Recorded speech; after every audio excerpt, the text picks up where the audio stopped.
everyone, and welcome to the Debrief on ABC News Live. I'm Kimberly Brooks. Thanks so much for joining us. We have updates on the shooting outside of a Dallas federal court building yesterday. Plus, President Trump kicks off his re-election campaign in Orlando. And we're talking to the doctor who performed surgery on a young girl after a shark attack. But first, here are your headlines. Hong Kong's leader Carrie Lam offering apologies this morning for the way she handled a controversial bill that would have allowed for extraditions for criminal suspects to mainland China. The difficulty lies now perhaps not in the matter of ability or competence, but in the trust amongst the people of Hong Kong. So myself and my team, we will try our very best to rebuild that trust so that we can continue to implement these social and economic policies. The bill now on hold indefinitely, but protesters this morning saying they don't accept the apology. They still want Lam to resign and want the bill scrapped. Despite the growing U.S. economy and low unemployment, a new report finds 18% of children in the U.S. are now living in poverty. That's the same as 1990. Experts say the rate has soared in the Southwest, where many of the children are Native Americans, Latinos, and immigrants. This is what some people flying over central Mexico saw yesterday, a volcano spewing ash 2 miles into the sky. The eruption was expected, and local residents were warned to avoid the area.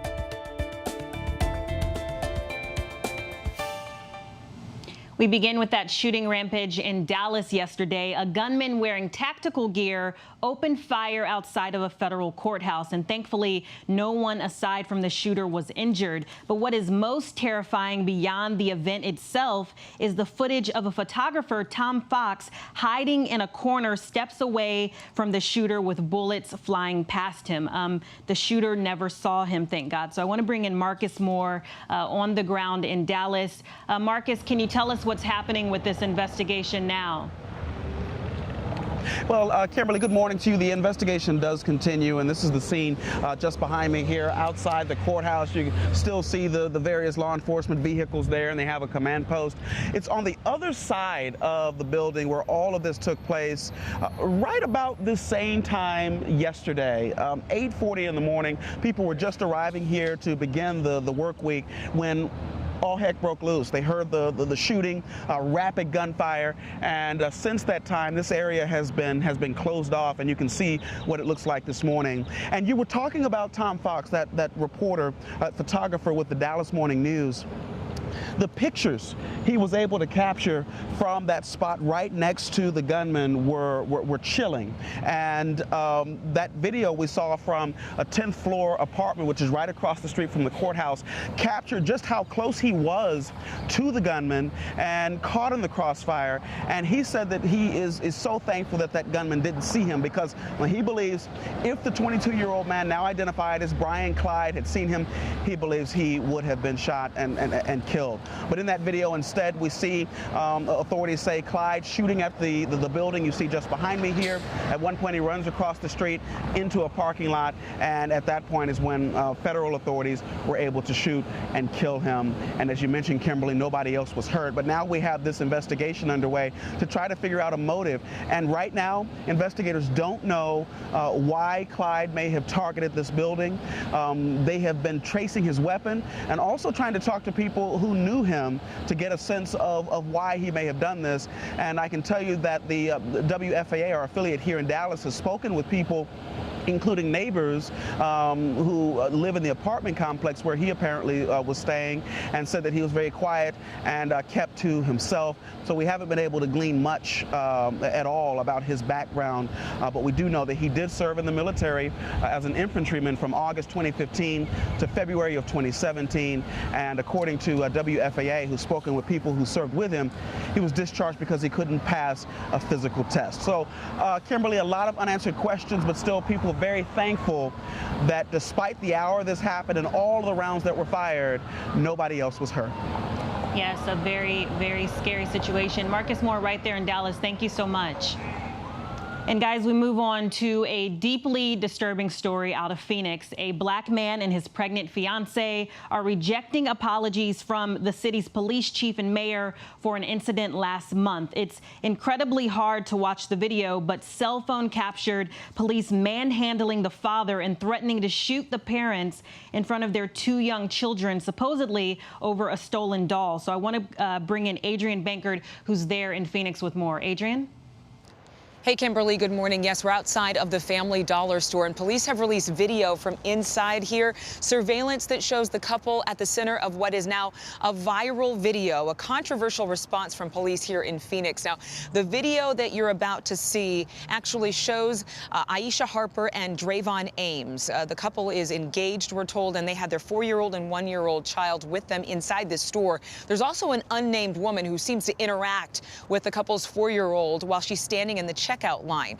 But we do know this, that once she picked up her items and decided she didn't want them anymore, she threw them on a shelf, knocking things over, and then abruptly walked out of the store. Again, we still don't know the relationship between that woman and the young couple, though I did ask them about this when I interviewed them here in Phoenix, and I asked if they had someone else with them.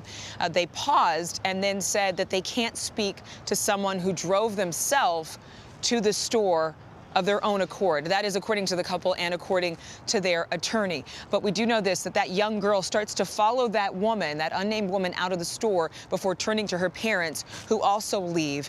And they leave with the child holding a very large doll in her hands. And police allege that there was other merchandise taken from the store, allegedly without being paid for. In the video, towards the end, you actually see a security guard arrive on scene and then run out towards the parking lot. But the video that has received the most attention is video showing police drawing their guns on this young couple as a result of those suspicions of shoplifting. They actually had made their way to an apartment complex. They told me this is where the babysitter's house was. But it is hard to watch. The woman, Aisha, she was 6 months pregnant at the time. She still is. She's watching this officer come to her window. She has the gun drawn, pointed at her, her children in her lap. She can't put the babies down. You can hear her pleading with police. She doesn't want to put the child down on hot pavement. Drayvon actually was handcuffed. You see an officer kick his legs. But we know that they have said that nothing justifies the response by police as a result of all this going down. The chief of police has apologized. The mayor has expressed her outrage. The couple says they've not received a personal phone call from either one of those ladies, the chief of police or the mayor, apologizing for the whole situation. And they say an apology does not go far enough. They want to give a list of demands to the police, asking that they change policy. They'd like to see the officers who drew guns on them fired from their jobs. Right now, those officers are on desk or administrative duty. And they're also suing the city, or they have plans to sue the city, for $10 million. They do say this, though. They say that the situation was so heightened emotionally, so charged, and de-escalated once other officers arrived on the scene and the whole thing calmed down. Nobody was shot. They're very thankful for that. And they say that because those officers responded, no one else was shot. But we do know that they're claiming that their 1-year-old child was hurt when officers actually approached them and possibly grabbed them. They're also saying Drayvon has some injuries as a result of the situation that happened on May 29th. And right now, police are conducting an internal investigation to determine exactly what happened. Kimberly. Terrible situation there. Thank you, Adrian. And just want to note that Jay-Z's Rock Nation is going to provide free legal counsel for this couple. So, guys, we move on to President Trump. He's kicking off his 2020 re-election bid in Orlando, Florida today. And although his aides say that, the campaign's kicking off, they say it never actually really stops. So I want to bring in Marcy Gonzalez right there in Orlando. Marcy, lots of big lines already. What's the scene like? Kimberly, it is incredible, the crowds that we're seeing out here. People started lining up, get this, at 2 o'clock yesterday morning for this rally that doesn't begin until 8 o'clock tonight. So a day before this event, because the Amway Center, which you can see behind me, it's this big building back there, only holds about 20,000 people. And the White House says that about 100,000 tickets were given out. So people said they wanted to get out here early so they could make sure they can get in, get a good seat. You're seeing a lot of people just walking around here now. That's because they've actually opened up the gates to a festival that's going on. It's a really party-like atmosphere happening. You can probably hear the music in the background. Just on the other side of that fence, they're calling it 45 Fest. They have live music, food, and then out here on the sidewalks for blocks and blocks outside of the Amway Center, you can see they're selling President Trump merchandise. We've got the Make America Great Again hats, Border Wall Construction Company shirt. They're selling buttons. They're selling umbrella hats because it's expected to pour here today. There's a 70% chance of rain, and people are going to be out here until that 8 p.m. event. So they have a long ways to go of waiting outside. So selling umbrellas, but really festive party-like atmosphere out here as people get ready for this official kickoff to President Trump's 2020 re-election campaign. Kimberly. And Marcy, do we know why Orlando is his first stop? You know, Florida is such a key battleground state that the president narrowly won in 2016. And this is along the I-4 corridor, which is always so important in every national election. This is right in the center of the I-4 corridor, which I-4 is an interstate that cuts right through the center of the state. And it's almost evenly divided between Republicans and Democrats. Now, the president lost here in Orlando and in this county, but won in some of the outside counties. But because this is such a swing state, such a swing area, this is a really major focus for the president, so he wanted to have his kickoff right here in Orlando at the Amway Center tonight. And what can we expect to hear from his speech that he's going to be giving tonight? Now, we know that the president plans to talk about what he's accomplished in his first 2.5 years in office. We know he'll talk about how well the economy is doing, health care, and we're told that it's going to be almost like a mini convention, that there will be a balloon drop and really that kind of atmosphere. The president coming here, of course, with the vice president, with the first lady. The president's coming with his adult children as well. Of course, another major subject that will be touched upon, we expect, will be immigration. Just about everyone that we've talked to out here has said that the border wall is one of the biggest issues for them, something they really want to hear more about. We want to bring in Renee Taylor, who is here from Ormond Beach, Florida, just about an hour or so from here, although there are people who came here to this rally from all over the country, as far as we're hearing from California. But why did you want to be here and get here at 6 o'clock this morning for an 8 p.m. event? Why was it so important for you to be here? Number one, I love my president. I like the way that the country is going. I was not happy with the direction that the country was going before, so I'm very pleased with the way that our president is bringing the country, and it's his kickoff to his campaign, so we just had to be here for it, to see him announce that he's running and to hopefully help him win Florida again. And what are the most important issues for you in this election? The economy and immigration. And why? Why are those the most important? Economy, because I believe with all the regulations that the past administration put on people, so many people were out of work. I'm all for saving the planet. I am a vegetarian, so I am, okay with that, but not at the expense of human beings where nobody has a job. So I'm glad that the regulations are, knocked down so that more people can go to work, and the factories and the jobs are coming back to America. And for immigration, why should people come here, sneak in, break the law, and then we give them everything for free? I have no problem with people coming here. Most of my best friends are from other countries, but they're here legally. So why shouldn't everybody do that? And your shirt, adorable deplorables, women for Trump. The president has said some things that have offended people when it comes to women. So as a woman, does any of that bother you, or where do you stand? I see it as, I knew who he was when I voted for him, and that's in the past, and I'm not always crazy about Donald Trump, but I do like him as President Trump. So for you, it's not so much about the person, it's about what he's doing as president? Yeah, it's not about me, it's about the whole country. So I'm pleased with the way the country's going. All right, Renee Taylor, thank you so much. You're welcome. We appreciate it. And Kimberly, we'll send it back to you. All right, Marcy Gonzalez right there in Orlando, thank you for joining us. And guys, if you want to see the entire speech tonight, we're going to be showing all of it on ABC News Live, so make sure you check it out. And guys, tensions are still high between the U.S. and Iran after the attack on 2 oil tankers in the Middle East. And today, the president of Iran says the country will not wage war on any nation. Those comments could be in response to the Trump administration ordering 1,000 extra U.S. troops headed to the region. I want to bring in Louis Martinez at the Pentagon with more. Louis, thanks for joining us. I just want to ask you, it's a small number of troops, but what message is Trump and the administration trying to send?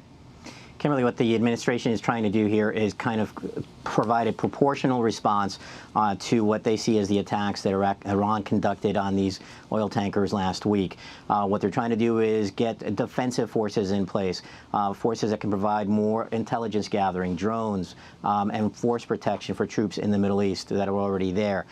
So this is a message to Iran that the United States is accusing them of being behind these attacks, but at the same time telling them that we will provide additional resourcing if needed to continue to deter you from doing any further attacks in the future. So it's a shot to Iran to kind of say and tell them that we are here and we know what you're doing and we are going to continue to try to prevent you from doing further terror attacks if they occur. Yeah, and so we know that, President Trump, he withdrew from the Iran nuclear deal, and he said in the past that it would make the world a safer place, but Iran could be close to enriching enough uranium for weapons now, right? That's right. What we're talking about here is that the Iran nuclear deal that the administration backed out of about more than a year ago, the United States and other world powers participated in that agreement, but they backed out of it a year ago and saying that that there should be a better deal so that Iran cannot get nuclear weapons. But what ended up happening is that the sanctions have continued against Iran, and they have created a scenario inside that country where it appears to, at least to some U.S. officials that we're talking to, they feel that Iran is so desperate, they're feeling so desperate that they are trying to get the world's attention to try to divert attention from these sanctions, so to try to get them eased. So what's ending up happening is that we're now seeing this activity on the part of Iran, which U.S. officials again believe is intended to get attention, to distract from the deal. But it's kind of hard to not see a correlation here between the administration's focus on pulling out of that deal and what we're seeing from Iran over the last month or so. All right, Louis Martinez at the Pentagon, thank you so much for being with us today. And guys, we're going to move on to a major move in New York. The state passing a law allowing undocumented immigrants access to driver's licenses. Supporters of the bill say it will increase safety and boost the economy across the state. So I want to bring in Natalia with the immigration organization Make the Road New York. Natalia, how big of a deal is this move and what are some of the benefits?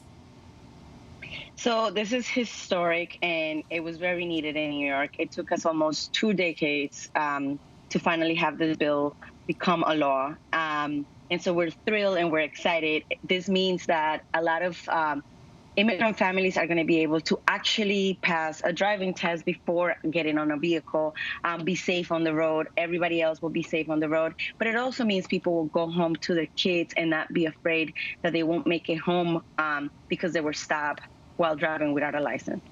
Yes, and you see all the emotion in that crowd there. Some detractors say that this is just rewarding people who have broken the law. What's your response to that? That, we wish that everywhere they have public transportation, but that's not the case in Long Island. That's not the case upstate New York. That's not the case sometimes even in Staten Island.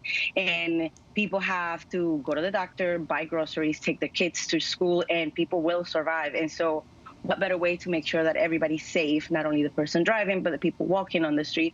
But this is also really good business for New York.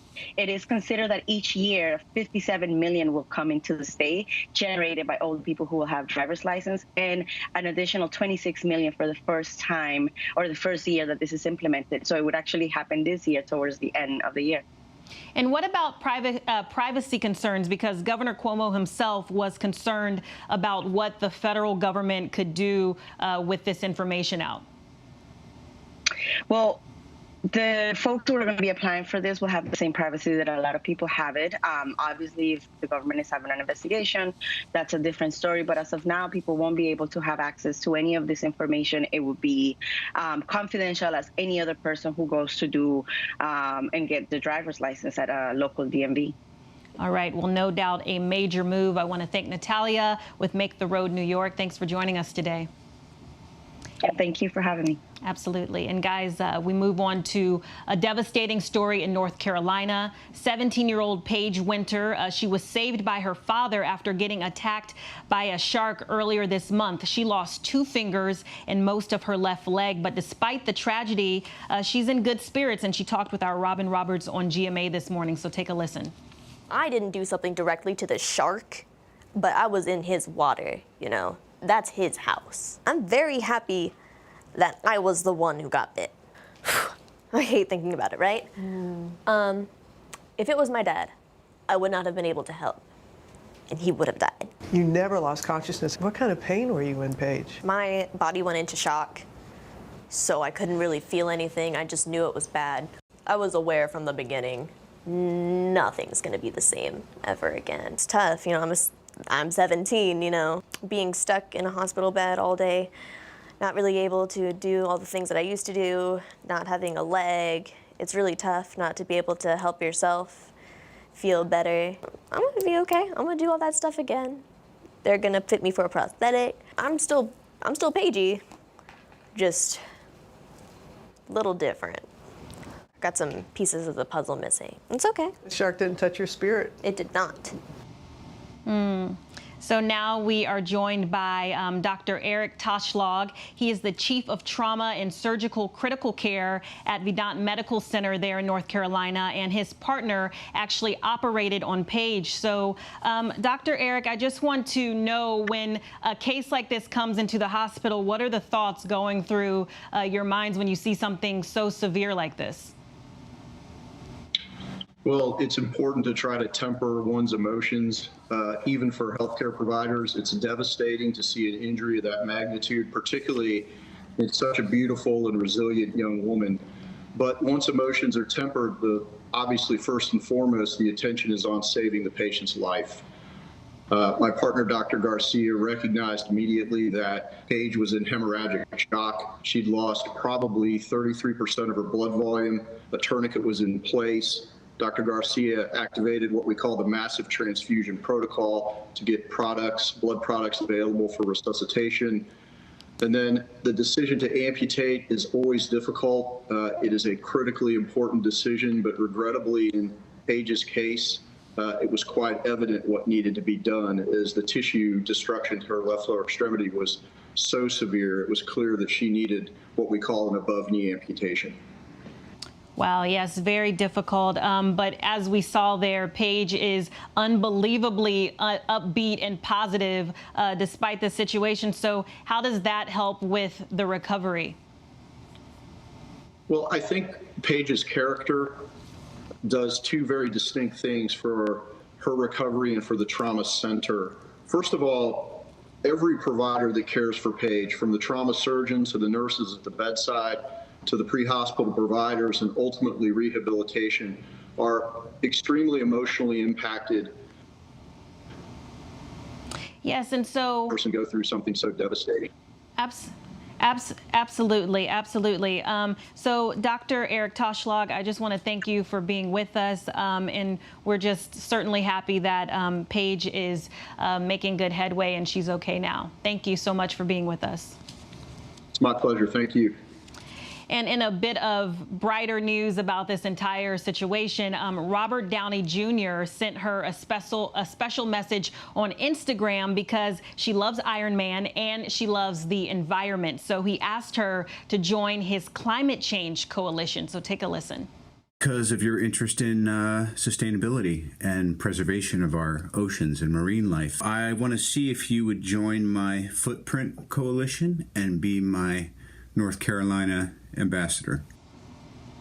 Yeah, pretty cool to get a special personal message from Robert Downey Jr. His initiative is set to launch in April of 2020.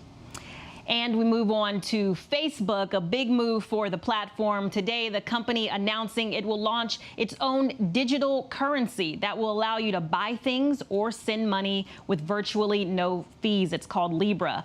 So I want to bring in Matt Katz. He's a news editor over at Digital Trends. Matt, good to see you again. Just want you to explain exactly how this all works. Sure. So Facebook is launching what's essentially a cryptocurrency. So you can think about it kind of like Bitcoin, but a little bit more controlled. They are partnering with a bunch of really big name payment companies like Visa, Venmo, MasterCard to create a currency that you'll be able to buy and sell things with through Facebook's platforms, Messenger, WhatsApp. And they're also launching an app that you'll be able to use this currency to send to all sorts of different people all over the world. And I have to ask you this, why does Facebook need its own currency? Why is this necessary? Well, as we wrote in digitaltrends.com today, it's kind of like Disney bucks, if you think about it. So Facebook wants to keep all of the payments that are made on Facebook within Facebook. It wants to keep you in its ecosystem. So all of a sudden, if you've got a currency that works on Facebook within the Facebook Messenger or the Facebook Marketplace, you don't need to use dollars or anything like that, and they'll keep you within that Facebook infrastructure for your payments, for your marketing, for everything that you need, which is kind of their goal overall. They want to keep you on Facebook or on Facebook-owned platforms for as long as they possibly can. It seems like it's closer to a version of PayPal rather than like Bitcoin, wouldn't you think? Yeah, that's a really good way of putting it. It's similar to PayPal, Venmo. Both, Venmo is involved in this. So it's something that you'll be able to use as an app to send money, which is kind of the opposite of how Bitcoin works right now. Bitcoin has always been seen as a very decentralized platform, so there's no big central bank that is controlling the money. Facebook is a little bit hands-off in that they have a third-party consortium that's supposed to be in charge of this cryptocurrency. But you're right, it is something that seems a lot more like a traditional currency that you're just sending through an app, as opposed to a Bitcoin that you're very decentralized and you don't really know who has control over what. All right, so we'll be looking out for that, of course. That's Matt Katz with Digital Trends. Thank you so much for joining us, guys. Yes, so we move on. We continue to cover Pride Month all of June, and the Trump administration banned the rainbow flag from flying at all U.S. embassies, but a few states are raising the flag anyway, like California. For the first time in the history of the state, the governor raised the pride flag, and he said in a statement, "In California, we celebrate and support our LGBT community's rights to live their love out loud." And the pride flag was also raised in New York, Wisconsin, and Colorado. And there's going to be plenty more great coverage of Pride Month. I'll be anchoring coverage of the Pride Parade on Sunday, June 30th, right here on ABC News Live. And the coverage starts at 11 a.m. Eastern. And guys, before we go, just want to give a shout out to ABC News Network. We just won 4 Moro Awards, including Overall Excellence in News. So guys, great news, and continue to take care of yourselves. And if you're around, you can stick around for the briefing room at 3:30 p.m. and then you can check out World News Prime at 8 p.m. And if you want to stay updated on all of these headlines, you can go to abcnews.com or download the app. I'm Kimberly Brooks, and I'll see you tomorrow.